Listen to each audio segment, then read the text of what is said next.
All right. Well, good thing, Chris, that you and Brandy jumped on. We were just about to say, well, nobody's here. We're out.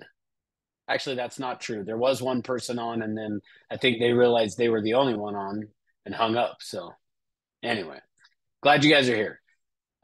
Before we get started, any questions, anything specific you want help with? Want me to talk about? I have nothing, but I do have to say I can't believe that not more people are on these calls because they're so beneficial. So thank you. Thanks for the time that you spend in helping us. Oh, thank you. Thanks for saying that. It's, in fact, part of what I'm going to talk about actually today is one of those things where I'm like, we could have resolved a couple of issues if people would have followed what we talked about, what we're going to talk about today. So, anyway, so thanks, Chris. I appreciate you're always so kind. So, thank you. All right. Well, here's what I thought we'd talk about is let me share my screen here. Get this all pulled up.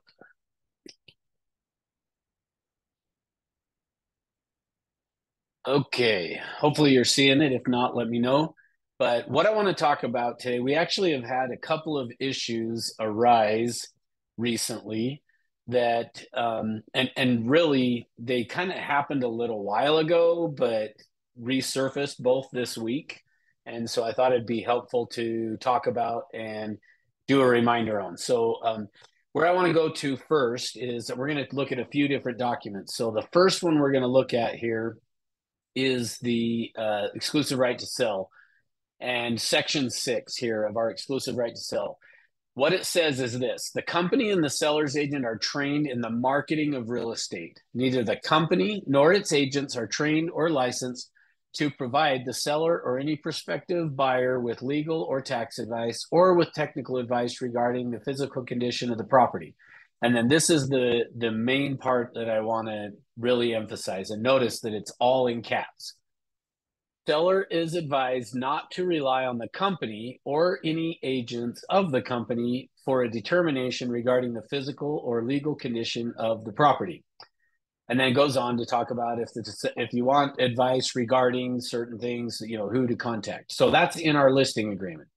Now let's jump over to the buyer broker.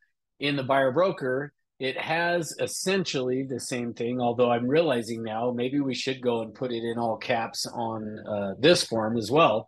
But that the company and the buyer's agents are trained in the marketing of real estate. Neither the company nor the buyer's agent are trained or licensed to provide the buyer with professional advice regarding the physical condition of any property or regarding legal or tax advice. The buyer is advised not to rely on the company or any agents of the company for a determination regarding the physical or legal condition of the property, including but not limited to past or present compliance, and then goes on.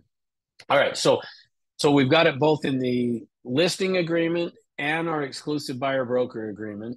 And then if we jump over to one more form here, we've got the buyer's due diligence. And in the buyer's due diligence at the top, it says, buyer is advised that the company and its agents are trained in the marketing of real estate. Neither the company nor its agents are trained or licensed to provide the buyer with physical advice, or excuse me, professional advice regarding the physical condition of any property or regarding legal or tax matters. The company and its agents strongly recommend that in connection with any offers to acquire any property, buyer retain the professional services of legal and or tax advisors, property inspectors, surveyors, and other professionals to satisfy buyer as to any and all aspects of the physical and legal condition of the property. Buyer is advised, again, all in caps, not to rely on the company or any agents of the company for a determination regarding the physical or legal condition of the property.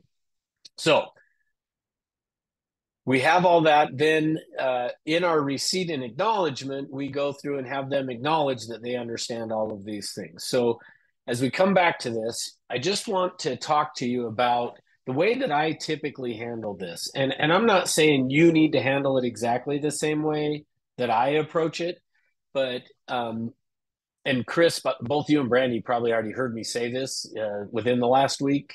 I don't remember if I probably was on Tuesday actually. But when I get to this section, whether it's in the buyer broker or the listing agreement, when I get to the section here about professional advice, one of the things that I always say to the client is this section says, don't trust anything that I tell you.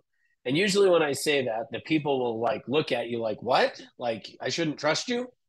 And then I always just follow it up with, I'm not a property inspector. I'm not an accountant. I'm not an attorney. I'm not a surveyor. I don't have the expertise in all of those areas. Yes, I'm here to facilitate and help you through a transaction, but just keep in mind that I'm not the expert. So don't trust me. Don't rely on the things that I would say. Well, inevitably, you go out and you're going to be looking at properties. And as you are looking at properties with a buyer, they're going to ask you a question such as, where's the property line? Or they're going to ask you, do you think that we have the right permits, that they got the permits when they built this addition? They're going to ask those type of questions of you. And what I do, because as I said, when I'm going through the contract with them, I always say this section says, don't trust anything I tell you. Well, now we're out looking at a property and they ask that type of a question. I then follow that up with when they ask that of, okay, remember when we were doing the contract and we got to that section and I said, don't trust anything I tell you? And they usually at that point will go, oh, yeah, that's right. I forgot. But I will say to them, so, I'm not the expert on that. If you have a question about where the property line is, you know, you can contact and get a survey done. There are professionals in those areas that you would want to rely on and not rely on me. Okay. Now, at one point in my career, early on, we had a guy that was the compliance person, basically like Jason and I for the company. He wasn't the principal broker, but he handled all of the compliance issues that came up. And I remember him talking one time, and specifically, so I guess I should jump back over here to the due diligence form, but he was specifically talking about doing home inspections. And he had come through and pointed out, well, look at all these bolded areas. Every one of these bolded areas is an area that the client might want to do further research beyond just a typical home inspection. And I remember he was talking about it. And then after he had been talking about it for a little while, he said, okay, you should never go to a home inspection. And I remembered I was sitting there in the class when he said, you should never even attend a home inspection. And I was a little bit baffled because up to that point in my career, I had gone to every home inspection that had been done. So after the class was over, I walked up to this guy and I said, why do you recommend that we not attend and go to home inspections with our clients? And again, keep in mind, he's been doing the compliance stuff for years and years at that point. And he said, I have just found that, well, two things that he said. One is he said, it creates the separation of you're not part of that inspection. You as the agent are not part of that inspection. And he said the other thing is that I've found is typically when agents get themselves in trouble in a transaction, specifically, I guess, referring to the inspection, but he said typically when agents get themselves in trouble in those type of scenarios, it is because they were at the home inspection. They want the transaction to go through. They don't want the deal to fall apart. And the client will ask something about, well, what do you think about this? Or what do you think about that? And the agent will be, oh, yeah, that's no big deal. Reverse polarity on an outlet, that's not a big deal. You don't need to worry about that. And he said, inevitably, when we have issues on a transaction, it is because the client has a question or a concern about a part of the inspection. And the agent just says, oh, I wouldn't worry about it. I don't think that's a big deal. And here's the thing I would say is that it may be true for you, meaning you may buy the house and you may not be concerned or worried about that. But the client is potentially concerned about it. And so if an issue pops up down the road, the client is going to turn around and point the finger to you to say, I asked the question and you told me not to worry about it. So we have two scenarios that we have going on right now that Jason and I are working on. One of them is the person was buying the property from out of state, so they didn't live here, and so the agent was out doing either videos or FaceTime walkthroughs to show the property. And after the client closed on the house and moved in, they now are blaming the agent, saying, hey, I want you to give me $20,000 because when I moved in, there were things in the house that you didn't show me when you did the video, that you were selective in what you videoed of the house, and you didn't point out some of these other concerns and things that I've now found in the property. So I would recommend a couple of things in terms of that. One is, can you go through and show it? Sure. That, makes sense. If the client's saying, hey, can you do a video walkthrough? Like, I think that's totally fine. But I would recommend after that, and sometime during the due diligence, that you recommend to the client and get this in writing, that they should have a friend or a family member, a coworker, somebody else walk through that property and take them on some video of it or whatever, to take the responsibility off of it being you. Okay, so that's the first one. Second thing that we have that we're dealing with was a scenario, and I see this, like, I feel it actually. So, like, I'm not saying that they shouldn't feel this way, that you shouldn't feel this way, because I feel this way. We want to give good service to our clients. We want them to feel like the money that they're paying us to assist them through the transaction, that we've earned that. And so we do sometimes this stuff out of, hey, I'm trying to give excellent customer service, or the way Justin Udy says it, world-class customer service to our clients. And as a result, we end up doing things during the inspection timeframe for the client that really the client should be doing themselves. So, for example, let's say that there was an issue that you wanted to find out, that you needed to call the city about to find out some permits or some zoning, whatever it is. You call up for the client and ask the questions, and then you go back to the client and say, okay, I talked to them and this is what they said. Now, you may be relaying back exactly what they said, but if a problem arises, the client's going to turn around and go, well, you told me that it was okay. Versus if you have it be between the client and the city and it goes wrong, they're now going to point to the city saying, you guys told me wrong. Same type of a thing in terms of inspection or repairs, meaning, hey, let's get somebody out to take a look at this particular item from the inspection.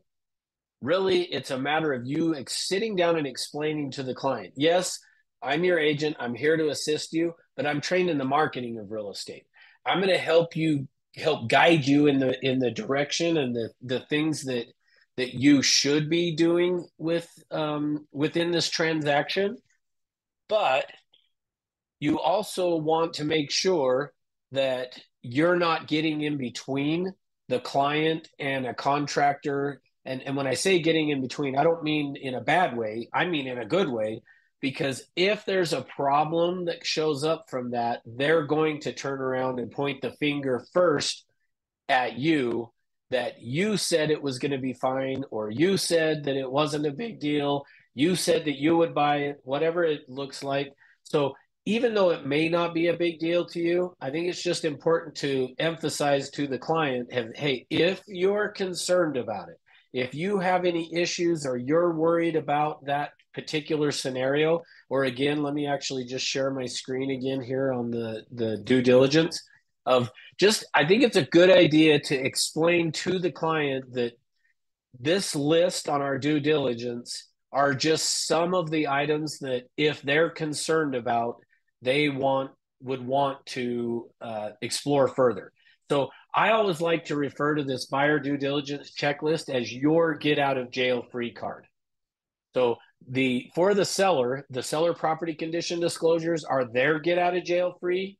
meaning if the issue comes up and a buyer was wanting to sue a seller, more than likely the answer is going to be held somewhere in those seller property condition disclosures.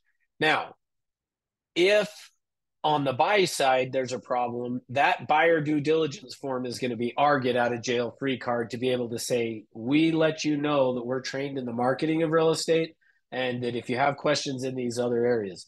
Now, the key thing is, though, is just because we get that signed, you also have to act in accordance with that. So if the client does start to ask questions about any of those areas, as much as you want to be helpful and give great customer service, make sure that you're pointing them to, hey, if you have any concerns at all, you should check this out.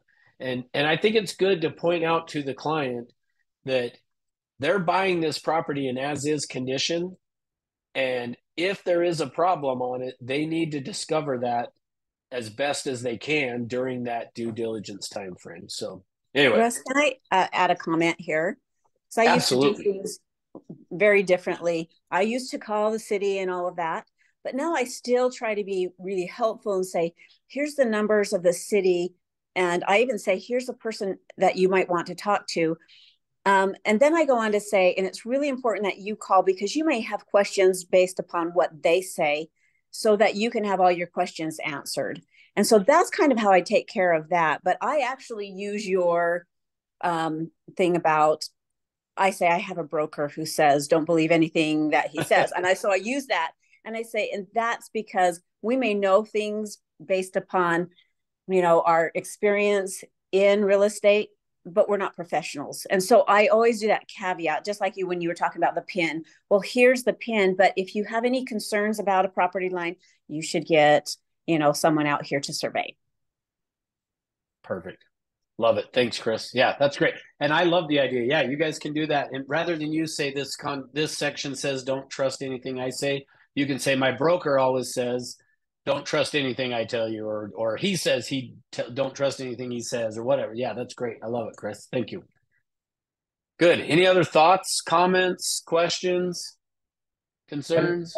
I think I just want to emphasize the thing that you said there at the end, that because we have them sign that, if we're not following that ourselves, that's where we get in trouble. So in the particular case where we're dealing with right now, they have the buyer. Well, I hope actually didn't check and see if they do. No, they do.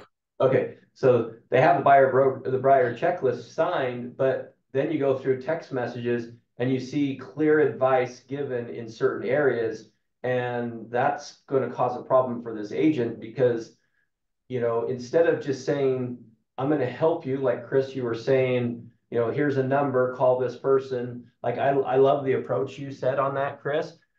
I think that's where agents, we don't like to say, oh, I don't know that, or I'm not going to answer that question. We don't want to say it that way because we want to be helpful.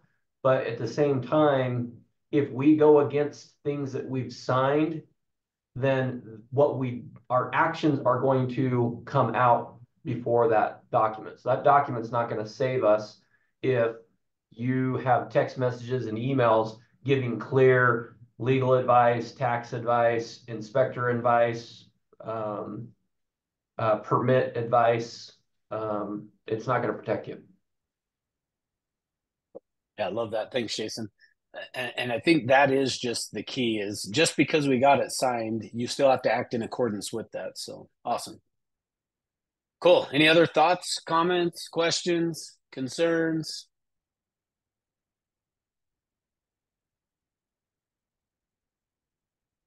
All right. Well, thank you for jumping on and being with us today. So next week is the Salt Lake Board of Realtors housing forecast. And so we won't do a call next week, but Chris, looks like you unmuted. If you got something, fire away. Yeah, I was trying really hard to talk, and then nothing was working on my phone. And then I realized I had to say that I was okay with you guys recording this or something. Gotcha. I had a quick question for you. I'm helping a buyer right now with a new build. I'm trying to get them under contract.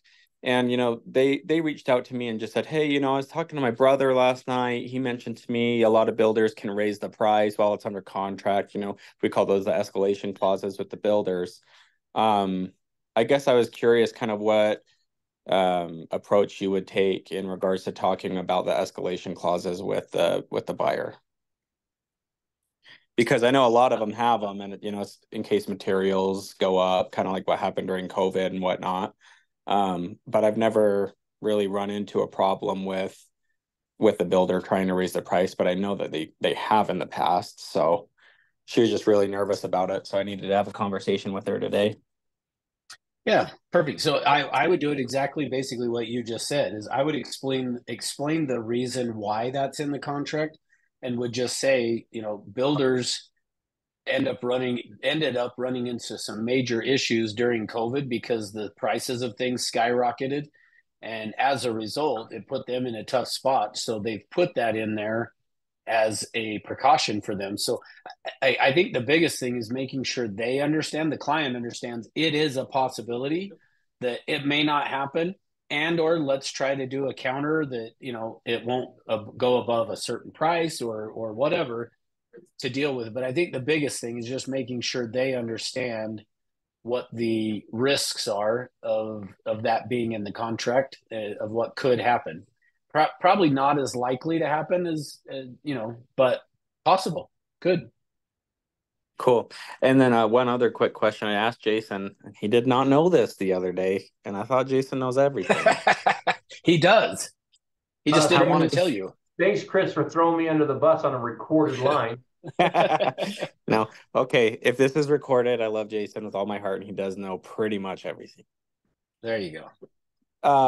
I was just curious, do you know how many current agents are part of the board for Salt Lake? I was trying to do some type of marketing thing. I'm going to side with Jason on this. Actually, I think the number that I heard recently was, and I don't remember exactly, but I want to say it was between 12 and 15,000. Like, it's a lot. Yeah. I noticed like when you log on to like the MLS and you can look at like the agent roster, it says like 17,000, but I didn't know if that was like agents besides what's in the Salt Lake board or something. So yeah, if you're talking on the MLS, that would include everyone that is on the MLS. So I mean, if it was 17, 12 may make sense for the Salt Lake board, but I don't know. You could call over and ask them; they could tell you. So. Oh yeah, that's not a bad idea. See how I just did that? I did what I just taught you guys. I didn't say, "Let me call and find out for you." Real world implementation. I like it. There you go. Hey, Chris. On this you might want to go back on Tuesday. There was a class from Edge Homes on Introduction to New Construction, and they talked about that specific thing that you're talking about, where prices can go up, but the reasons why. So sometimes explaining to, like Russ said, explaining to your client about the reasons why. But that whole class was a really, really good overview on new construction. Awesome. Yeah, I'll do that. I found the YouTube page not too long ago, and if it's on there, I'll look it up. Cool. Okay, awesome. Well, thanks, guys. Appreciate you jumping on and being here. You know, I think it's just kind of, we'll end this where Chris started it, and so I know I'm talking to the choir, but I appreciate you guys taking the time to get on and be informed in that, because it's pretty rare that we have issues with any of you guys on a transaction. And almost always the people we have issues on, you look at it and go, they don't really ever attend anything. So it's probably not a surprise that they aren't aware of what's going on. So thank you. Thanks for being on here.